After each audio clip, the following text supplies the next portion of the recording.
What's up, everybody? This is Read the Bible with me. I'm Stan Jr. Today we're looking at chapter 7 of the book of Deuteronomy. So if you're new here, click subscribe to this YouTube channel and turn on your notification bell so you know every time I post a new video, which is every day. Now, if you are a Bible Club member, go ahead and click a like on this video and leave a white flag or something in the comments so I know that you were here, okay? I love reading with you guys. You guys support this ministry, so I'm just always thankful, and I love to see that you're actually reading the Bible with me.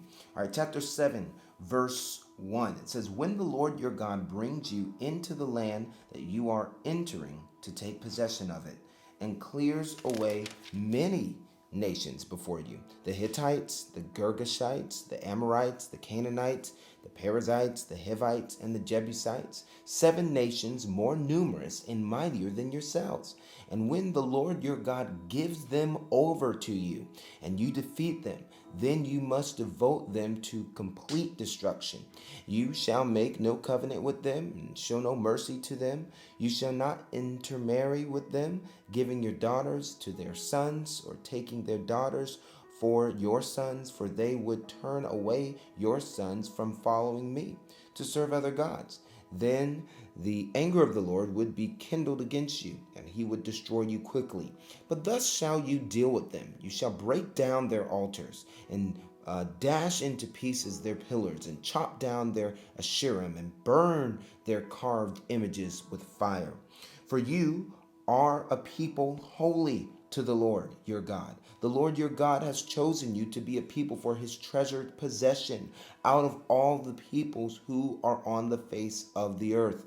It was not because you were more in number than any other people that the Lord set his love on you and chose you, for you were the fewest of all peoples. But it is because the Lord loves you and keeping his oath that he swore to your fathers, that the Lord has brought you out of with a mighty hand and redeemed you from the house of slavery, from the hand of Pharaoh, king of Egypt. Know therefore that the Lord your God is God, the faithful God, who keeps covenant and steadfast love with those who love him and keeps his commandments to 1,000 generations, and repays to their face those who hate him by destroying them. He will not be slack with one who hates him.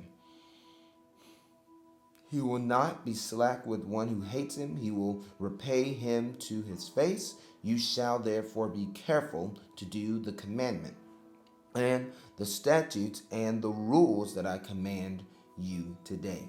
And because you listen to these rules and keep and do them, the Lord your God will keep with you the covenant and the steadfast love that he swore to your fathers. He will love you, bless you, and multiply you. He will also bless the fruit of your womb and the fruit of your ground, your grain and your wine and your oil, the increase of your herds and the young of your flock, in the land that he swore to your fathers to give you.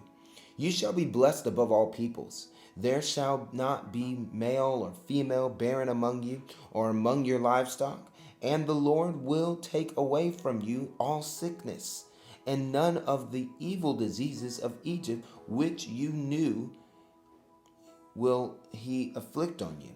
But he will lay them on all who hate you, and you shall consume all the peoples that the Lord your God will give over to you. Your eyes shall not pity them, neither shall you serve their gods, for that would be a snare to you. If you say in your heart, these nations are greater than I, how can I dispose of them? You shall not be afraid of them, but you shall remember what the Lord your God did to Pharaoh and to all Egypt, the great trials that your eyes saw, the signs, the wonders by which the Lord your God brought you out. So will the Lord your God do to all the people of whom you are afraid. Moreover, the Lord your God will send hornets among them until those who are left and hide themselves from you are destroyed.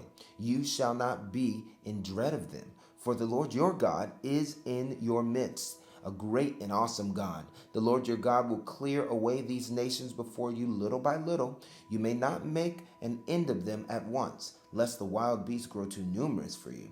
But the Lord your God will give them over to you and throw them into great confusion until they are destroyed. And he will give their kings into your hand, and you shall make their name perish from under heaven.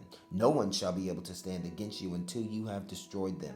The carved images of their gods you shall burn with fire. You shall not covet their silver or their gold that is on them, or take it for yourselves, lest you be ensnared by it. For it is an abomination to the Lord your God. And you shall not bring an abominable thing into your house, and become devoted to destruction, like you shall utterly detest and abhor it, for it is devoted to destruction. So all this chapter, Moses is telling them how the Lord will fight their battles. That's the great, big, overarching point that we have to talk about a little bit. Is just say that God is the one that gives you the victory. You cannot depend on yourself. Because, yeah, there'll be some situations where you're like, well, I'm really afraid of what's going on or what could happen or what might happen. But you know what? You've got to trust in God in spite of that fear. You got to trust God more than you fear people. I'll say that again. Trusting God more than you fear people. People have two arms like you, two hands like you, two eyes like you, a nose, a mouth, two legs. You get what I'm saying? Stuff like that. They have that just like you. They're common like you. So don't fear another man or another woman who is, they are like you. But you should fear God. And that's what in the New Testament, he says, I fear the one who can kill my soul, and who can kill not only this flesh but also my soul in hell. So I fear God more than I fear people. That's why I'm willing to listen to what God tells me to do and to do what he tells me to do in spite of what people may think about me, because God is going to fight my battles in Jesus' name. All right. And so that was chapter 7 of the book of Deuteronomy. I pray that you have a blessed day today. And next time I see you, we'll be reading chapter 8 of the book of Deuteronomy. God bless you, and peace.